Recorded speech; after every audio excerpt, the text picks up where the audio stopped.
friends, the world had witnessed many outstanding philosophers and intellectuals since time immemorial, but Diogenes was unique in his own ways, who had questioned Alexander the Great and publicly criticized Plato's philosophical ideas, challenging established power structures and intellectual trends during his periods. What is interesting is this: even at this stage of modern and vibrant democracies all over the world, we, the citizens of a country, are not in a position to declare ourselves as citizens of the world, but in the 3rd century BC itself, Diogenes had declared himself a citizen of the world, suggesting a broader sense of belonging beyond the confine of any particular city or nation. What is interesting is this: even after the establishment of the United Nations General Assembly, we are not in a position to declare ourselves as citizens of the world and advocating the universal brotherhood. But in the 3rd century itself, Diogenes had declared himself as citizen of the world.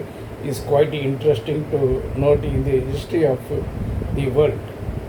What is an admirable quality of Diogenes is this: while the freedom of speech and expression by the individuals are threatened or curtailed all over the world, either putting the voices of dissent behind bars or murders or assassinations, but Diogenes had the courage and wisdom to challenge even the mightiest Alexander the Great to surrender before the wisdom of Diogenes. That was the greatness of the greatest philosopher of his time, Diogenes.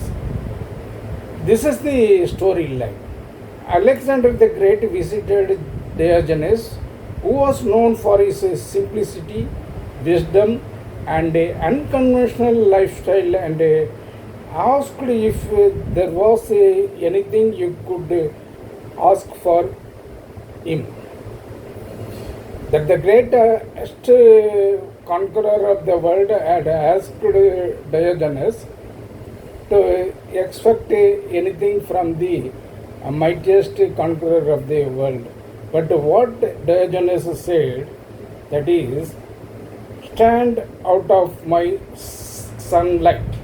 That is, the Alexander shall move out of his sunlight. That was the greatest courage and quality of Diogenes, who had the courage and dareness to challenge even the Alexander the Great, the greatest conqueror of his times.